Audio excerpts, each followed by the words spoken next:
yaba ari ku ruhande rw'Imana yaba ari ku ruhande rw'abantu n'uguhigura n'ugusohoza ibyo wasezeranije.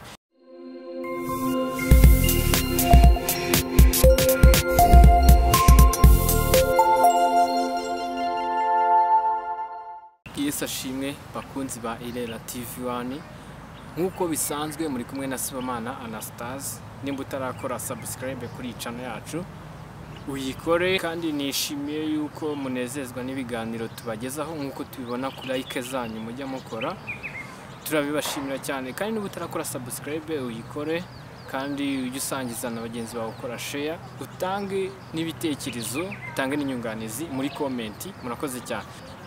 Uyu munsi turarebera hamwe ibintu 10 ushobora gukora ukagera ku munezero wuzuye kandi n'Imana ikwishimira.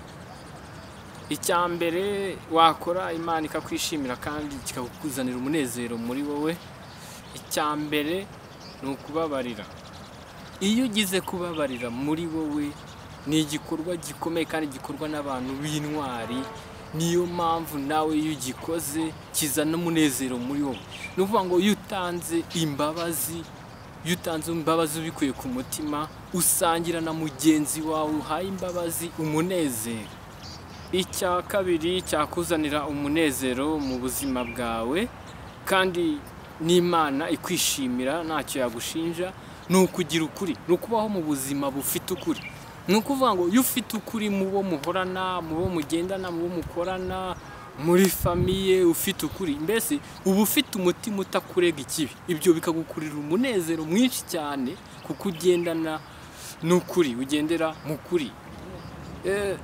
Icya gatatu cyakuzanira umunezero mu buzima bwawe ni ukwizera. Icyo gihe kwizera yuko ufite ubuzi neza yuko hari ukubereye mu byawe byose, uwizeye yuko ufite ukubereye muri byose. Icya kane cyakuzanira umunezero mu kubaho kwawe ni ukwifuriza abandi ibyiza. Icyo ni ikintu cya kane ugomba kuzirikana, kwifuriza abandi ibyiza. Iyo wifuriza abandi ibyiza, mbese ubuhoro ubohotse ku muntu uwo ari we wese umubohotseho nta kibazo, kuko bose wifuriza ibyiza, nawe ugambiriraho ikibi, ahubwo ubifuriza ibyiza.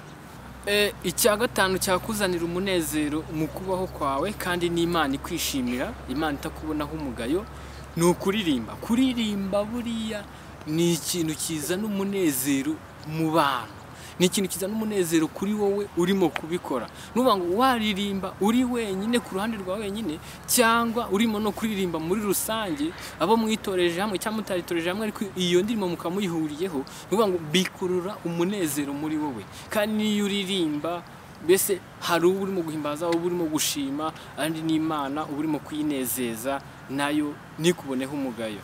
Icya gatandatu ukwiye kwitaho cyakuzanira umunezero kandi n'Imana ikunezerewe, Imana ikwishimira, mbese ni ukubahiriza inshingano zawe aho uzisabwa.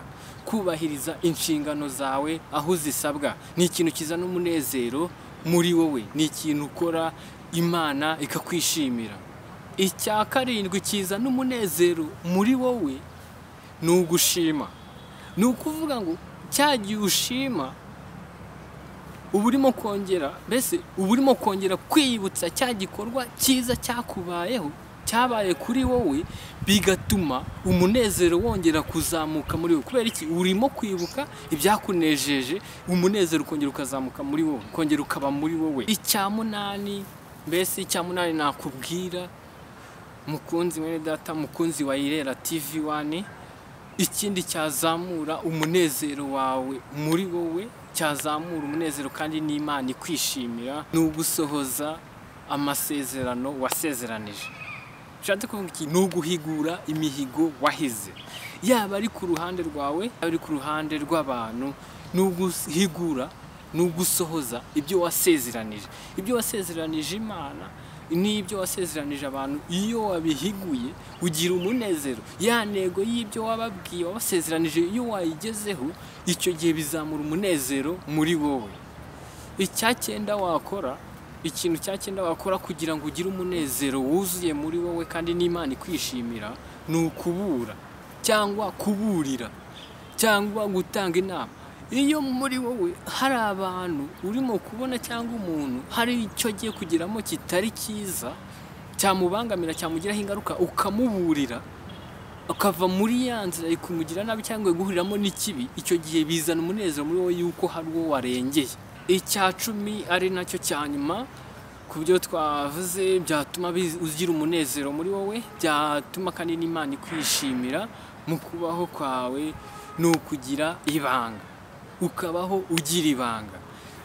Mbese ukagira ibanga, nimba ibanga waribikijwe n'umuntu kandi iryo banga rikaba ari ikintu kitari cyiza, ikintu wowe uzakora kugira ngo umunezero urusheho kuba mwiza ni uko umugira inama muri rya banga yakubikije, ukamugira inama akaba yanzira yayireka cyangwa ibyo yabireka, ariko ukamugira inama kuri iryo banga ribi yakubwiye. Ariko niba ari n'uwakubikije ibanga ryiza, iryo ngiryo rimubikire kugeza ubwo wenda igihe yazashakira ariwe uzarigeza hanze, ariwe uzarivuga mu bandi, ariko we wamugiriye ibanga. Ibyo nabyo bizana umunezero muri wowe, bizana umunezero wuzuye, kandi n'Imana ikwishimira itakubonaho umugayo. Ibi bintu 10 n'ubyubahiriza uzaba mu isi y'umunezero, uzaba huguwe neza, abantu bifuza kumenya ukubayeho, kumenya ibyo ubamo, kuko bakubonaho umunezero. Murakoze cyane, naho utaha Imana ibaho umugisha. Mbashimira yuko mukomeza gukurikirana